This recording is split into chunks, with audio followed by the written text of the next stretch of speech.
오늘 우리에게 주시는 하나님의 말씀은 마태복음 11장 16절에서 19절까지입니다. 마태복음 11장 16절에서 19절.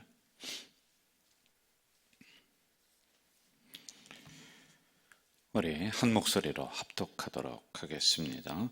이 세대를 무엇으로 비유할까? 비유하건대 아이들이 장터에 앉아 제 동물을 불러 이르되 우리가 너희를 향하여 피리를 불어도 너희가 춤추지 않고 우리가 슬피 울어도 너희가 가슴을 치지 아니하였다 함과 같도다. 요한이 와서 먹지도 않고 마시지도 아니하매 그들이 말하기를 귀신이 들렸다 하더니 인자는 와서 먹고 마심에 말하기를 보라 먹기를 탐하고 포도주를 즐기는 사람이요 세리와 죄인의 친구로다 하니 지혜는 그 행한 일로 인하여 옳다함을 얻느니라. 아멘. 오늘 새벽에는 우리가 이제 비판에 대해서 사람들을 비판합니다. 이런 부분에 대해서 묵상을 좀 하도록 하겠습니다. 비판에는 두 가지가 있어요. 그 모든 비판이 다 나쁜 것은 아닙니다. 건강한 비판은 사람을 성장하게 만들어요. 그런데 부정적인 비판, 뒤에서 험담하거나 그 사람을 헐뜯는 것은 그 사람도 죽이고 나도 죽이고 그리고 말하는 나도 죽어요. 그리고 듣는 사람도 죽어요. 그래서 세 사람을 죽인다, 이런 얘기가 있단 말입니다.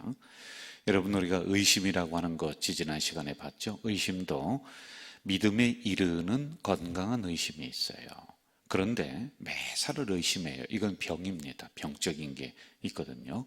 그래서 내가 지금 어떠한 상태에 있는지를 15절에 보면은 귀는 자는 들어라. 이건 뭐냐면은 나의 신앙을 분별하라 라고 하는 그런 내용이란 말입니다. 우리가 하는 근심도 말이에요, 두 가지가 있습니다. 이게 세상적인 근심은 우리를 사망으로 몰고 가요. 그러나 그리스도 안에서, 하나님 안에서 우리가 이런저런 근심이 있단 말입니다. 이것은 결국에는 우리를 구원에 이르게 한다. 그래서 여러분, 내 마음속에 근심 걱정이 있어도 결코 하나님을 떠나서는 안 돼요. 왜냐하면 이것이 변화가 되어서 결국에는 우리에게 기쁨을 주는 것이다 라고 하는 그런 것들입니다. 자, 여러분, 이제 세례 요한에 대해서 예수님이 계속 변명을 해주고 있는 내용들이란 말이죠. 사람들이 세례 요한을 향해서 비판하고 또 어느 때는 귀신 들렸다 하고 막 이런 형태로 이야기를 합니다. 그리고 믿음이 없는 것처럼 세례 요한이 막 흔들리고 하는 그런 상황들이었어요. 그런데 예수님은 그게 아니다. 그러니까 세례 요한의 중심을 보면서 그를 비판하지 마라. 그는 흔들리는 갈대와 같은 인물이 아니다. 믿음의 줏대를 가지고 살아가는 사람이다라고 하는 이런 변명을 지금 해주고 있는 내용입니다. 우리 16절, 17절 두 절을 한번 좀 봅시다.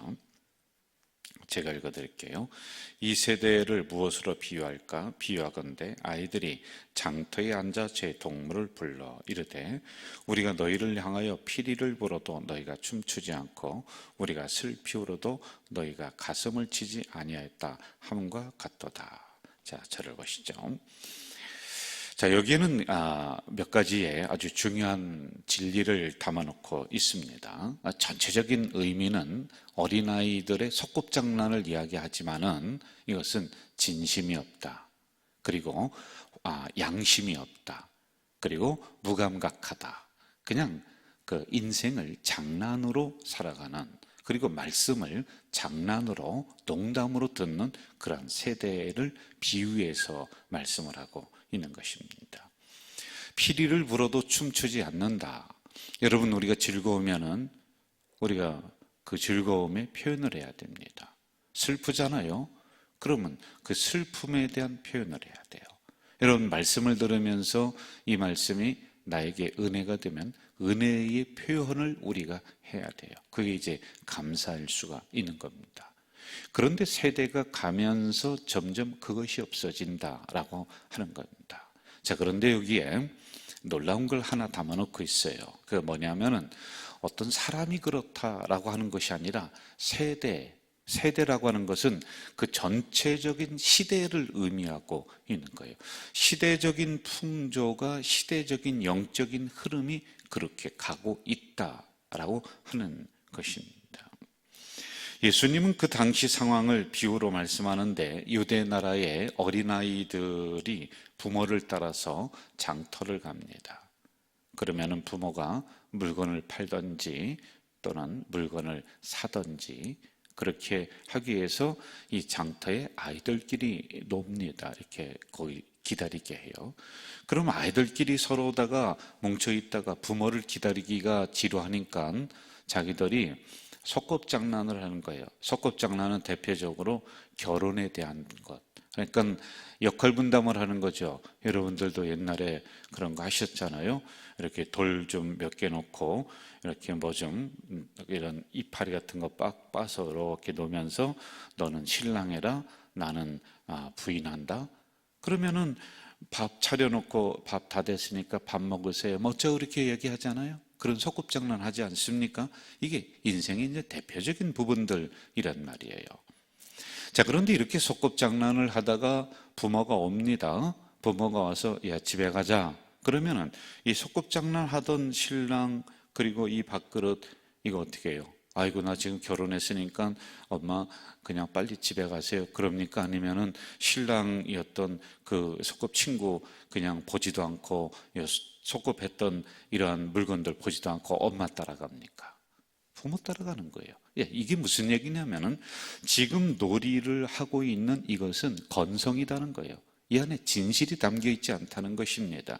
그러니까 진실이 담겨 있지 않으니까 장난스럽게 하니까 사람의 마음을 움직이지 못합니다. 그 마음이 오히려 굳어져 갔다는 것을 역설적으로 거꾸로 어린아이들의 소꿉장난을 통해서 우리에게 말씀을 해주고 있다라고 하는 것입니다.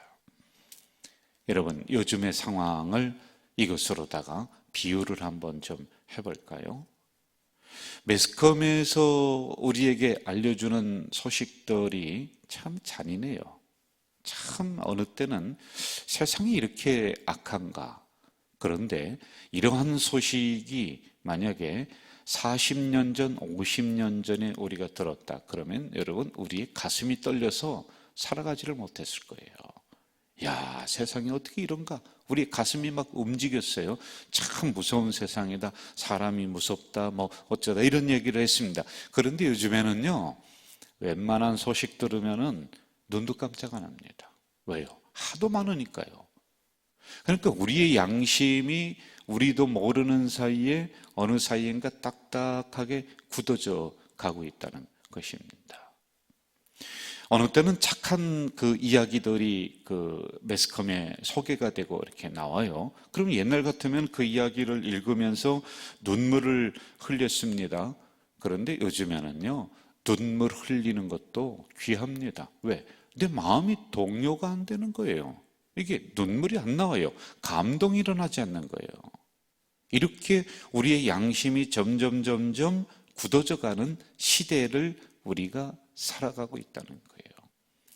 여러분, 요즘 한 명, 두 명 죽여서 사람들이 뭐 놀래기나 합니까? 아, 그 사람이 연쇄살인범이야. 10명을 죽였대. 뭐 15명을 죽였대. 그러면 야, 이런 사람 있구나. 그때서야 조금 우리의 마음이 놀래거나 이렇게 되는 시대를 우리가 살아가고 있다라고 하는 것입니다. 이게 그래서 그때 시대 예수님이 말씀하신 그 당시만이 아니라 오늘의 시대가 이렇게 우리의 양심을 굳어지게 만드는 시대이다라고 하는 것이죠. 자, 18절과 19절로 이제 가봅시다.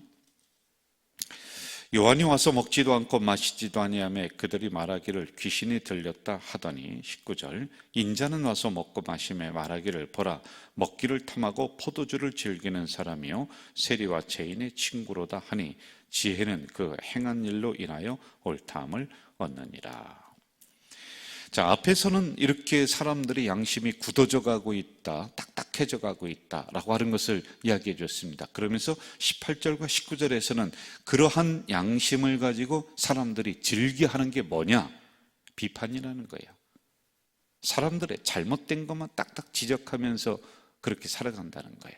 여러분, 요즘 정치인들 하는 형태 보면서 그들 매스컴에서 뭐라고 하냐면 내로남불이라고 하는 단어를 들어보셨죠?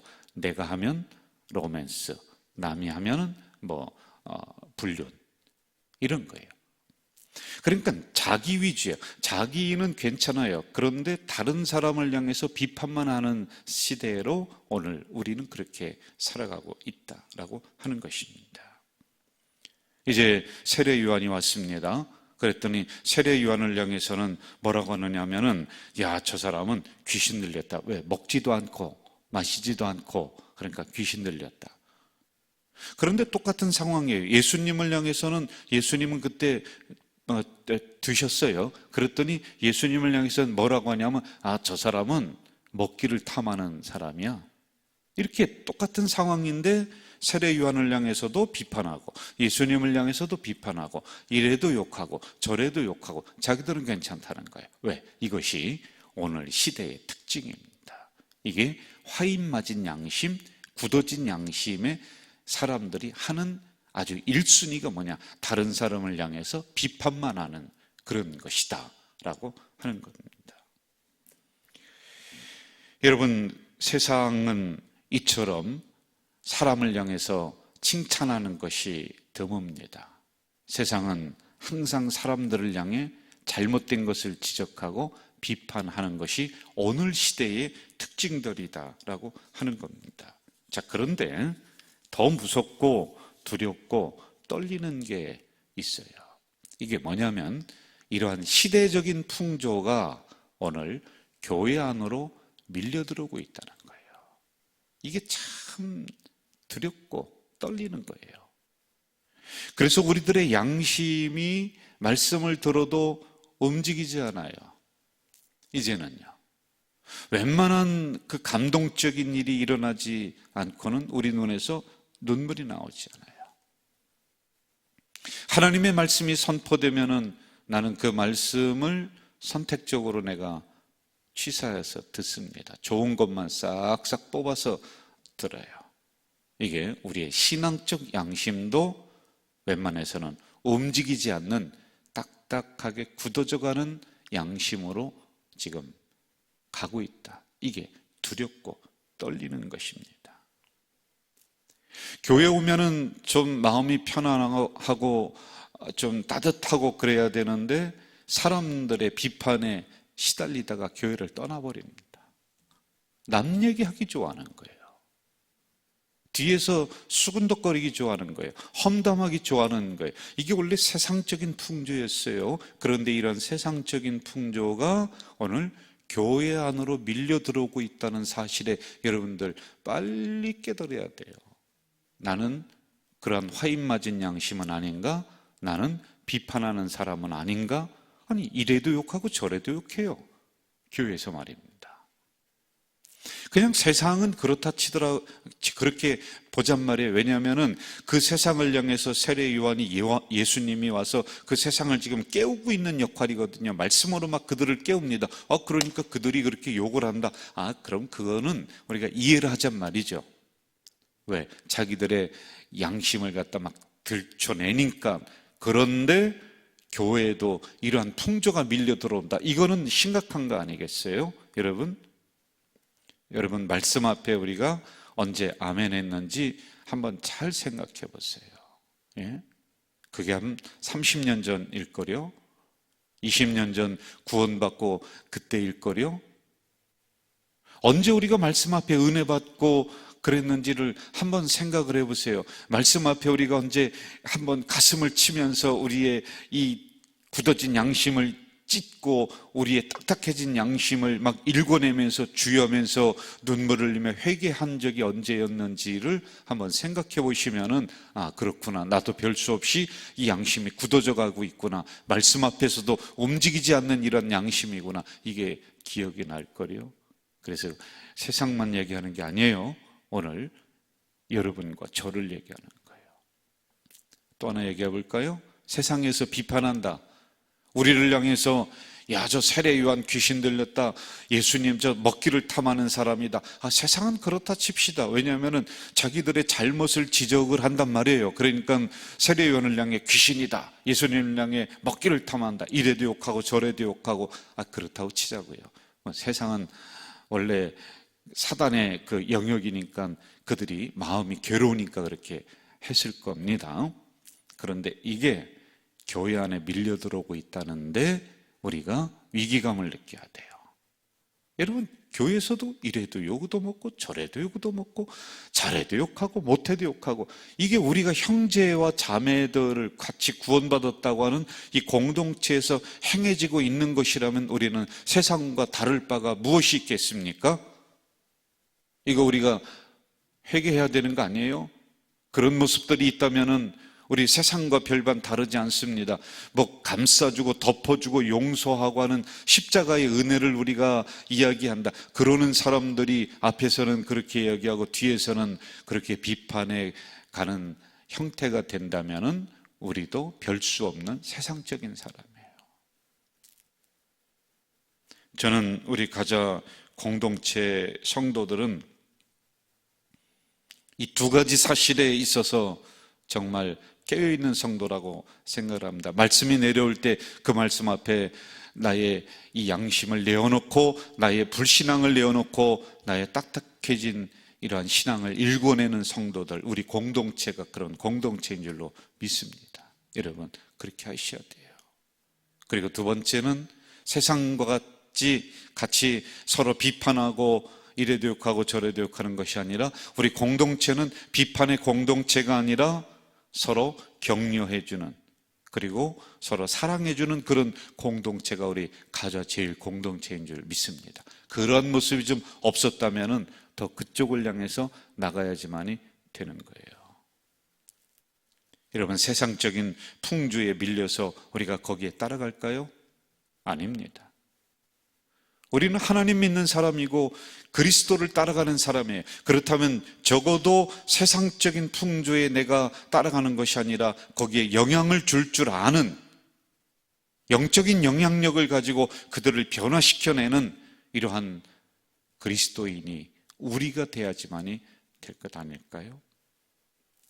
저는 이제부터 우리 가족 공동체는 세상이 하는 탁탁한 양심, 굳어진 양심인 그걸 따라가지 말고, 세상이 하는 비판을 따라가지 말고, 우리의 마음이 성령으로 부드러워지고 우리의 입에서는 서로 사랑하고 용서하는 그러한 그리스도의 문화가 우리 교회를 충만하게 덮기를 주의 이름으로 축원합니다. 전능하신 아버지 하나님, 우리가 말씀 앞에 감사한 적이 언제였는지요? 우리가 말씀 앞에 울어본 적이 언제였는지요? 찬송하다가 기뻐서 하나님 앞에 웃어본 적이 언제였는지요? 이미 우리들의 신앙도 딱딱하게 굳어져 가는 것은 아닌지 참 두렵고 떨립니다. 세상은 이래도 욕하고 저래도 욕하는, 그래서 화인 맞은 양심을 가진 사람들은 비판하는 것이 정상일진데 우리가 거기에 따라가는 것은 아닌지 참으로 우리를 잘 살펴보는 우리 공동체가 되도록 인도해 주시옵소서. 그래서 하나님, 세상에 우리가 영향을 받으면서 그 풍주에 밀려 그렇게 우리를 물들이며 살아가는 것이 아니라 말씀으로, 하나님이 주신 영적인 힘으로 그 세상을 변화시키며 나가는, 우리 지역을 변화시키며 나가는 우리 가자 공동체가 될 수 있도록 인도해 주시옵소서.